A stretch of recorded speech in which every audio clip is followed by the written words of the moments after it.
आज की इस कहानी का नाम है बीवी का नौकर। यह एक पति पत्नी की कहानी है। अगर आपको हिंदी कहानी मॉरल स्टोरी इन हिंदी या हस्बैंड वाइफ स्टोरीज पढ़े।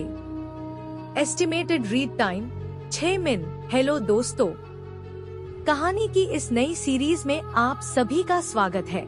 आज की इस कहानी का नाम है बीवी का नौकर। यह एक पति पत्नी की कहानी है।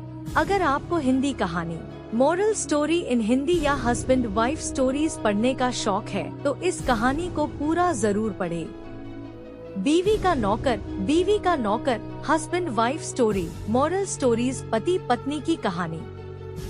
बीवी का नौकर। प्रियंका, अरे मनोज, क्या हुआ? कितनी देर से तुम्हें चाय बनाने के लिए बोला हुआ है, बनी या नहीं? मनोज, ला रहा हूँ, बस 2 मिनट रुको। वो दूध लेने गया तो वहाँ भीड़ बहुत थी, इसलिए आज तुम्हारी सुबह की चाय थोड़ी लेट हो गई। प्रियंका, अच्छा एक काम करो, आज ब्रेकफास्ट में मेरे लिए मटर पोहा और वेज सैंडविच बना देना। प्रियंका को घर के काम करने पसंद नहीं थे। शादी के बाद वो सिर्फ अपने ऊपर ही ध्यान देती थी और मनोज ऑफिस के साथ साथ घर के सारे काम भी देखता था। इसी कारण मनोज ने अपने ऊपर ध्यान देना बंद कर दिया था। ऐसे ही एक दिन प्रियंका, मनोज, अच्छा हुआ ऑफिस से जल्दी आ गए। हमें कल सुबह की गाड़ी से जाना है तो तुम मेरी साड़ियाँ प्रेस करके अटैची लगा लो और सुबह जल्दी उठकर आलू पूरी बनाकर पैक कर लेना। मुझे फिर रास्ते में ट्रेन में भूख लगेगी। अच्छा रसोई समेट लेना। मैं सोने जा रही हूँ, मुझे नींद आ रही है।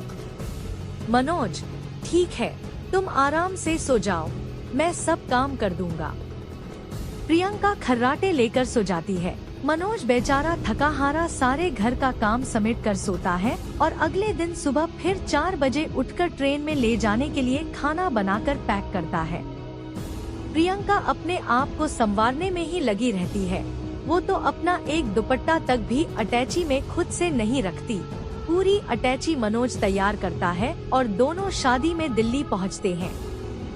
प्रियंका मनोज को बाहर छोड़ देती है और खुद होटल के अंदर चली जाती है। मनोज बेचारा अकेले ही अटैची और बैग उठाकर अंदर जाने लगता है। गार्ड, 7 स्टार होटल है, तुम अंदर नहीं जा सकते।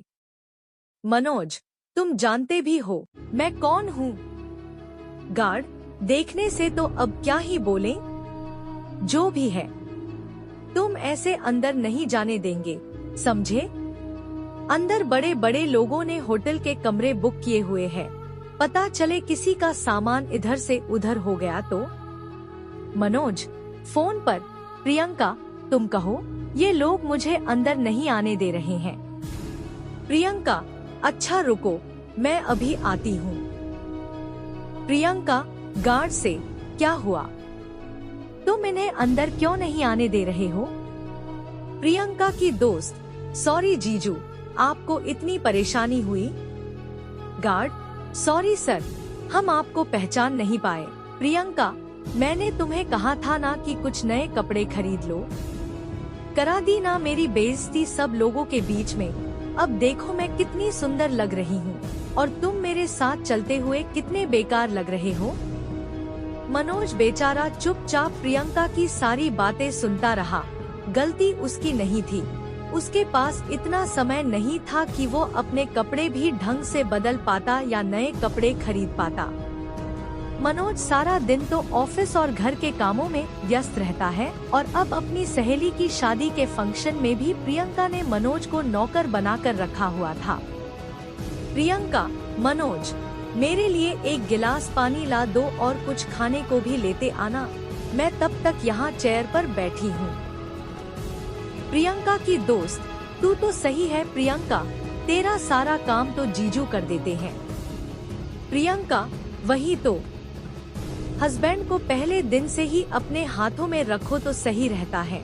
तू भी इस बात को गांठ बांध ले, शादी होते ही खुद काम पर मत लग जाना, हस्बैंड से करवाना। प्रियंका की दोस्त, पागल हो रही है क्या? मेरे हस्बैंड तेरे हस्बैंड की तरह नहीं है जो घर के काम करे। वो तो एक गिलास पानी तक उठाकर नहीं रखते। तू तो बहुत भाग्यशाली है जो तुझे मनोज जीजू जैसा हस्बैंड मिला।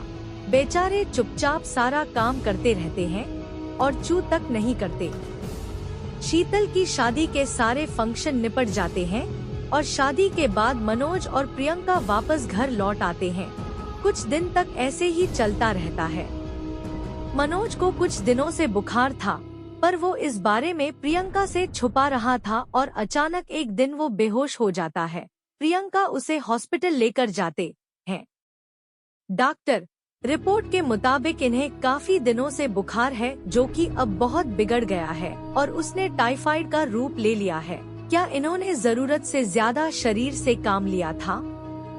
प्रियंका मन में, मैं डॉक्टर से कैसे कहूँ कि ऑफिस के साथ सारे घर का काम मनोज अकेले ही करते हैं। मुझसे ये बहुत बड़ी भूल हो गई। मेरी वजह से मनोज की आज ये हालत है। प्रियंका डॉक्टर, हाँ वो कुछ काम का स्ट्रेस मनोज के ऊपर ज्यादा आ गया था। डॉक्टर देखिए जो भी है, पर कम से कम मनोज को ठीक होने में कुछ दिन तो लग ही जाएंगे। कुछ दिन हमें इन्हें हॉस्पिटल में ही रखना पड़ेगा। बुखार उतरने के बाद ही हम इनको छुट्टी देंगे। मनोज की सेहत का बहुत ज्यादा ध्यान रखने की जरूरत है और आप तो उनकी पत्नी हैं, तो आपसे बेहतर इनकी देखभाल कोई नहीं कर सकता। प्रियंका की आंखों में आंसू आ जाते हैं। अब वो मनोज का बहुत ध्यान रखने लगी थी।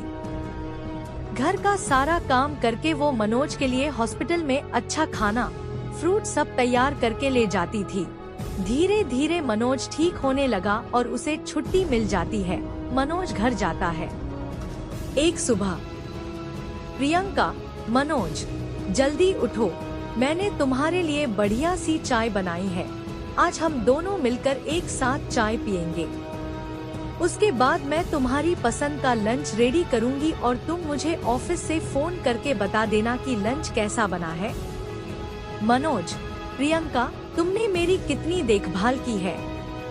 सचमुच तुम्हें पत्नी के रूप में पाकर मैं बहुत खुश हूँ और तुम्हें इतना सारा घर का काम अकेले ही करना पड़ा। अब तो मैं ठीक हो गया हूँ, इसलिए मैं घर का काम फिर से संभाल लूंगा।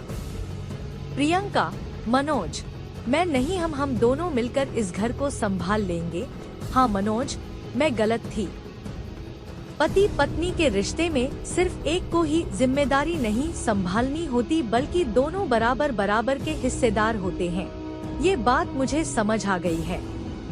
आज की ये खास और मजेदार कहानी आपको कैसी लगी, नीचे कमेंट में जरूर बताएं।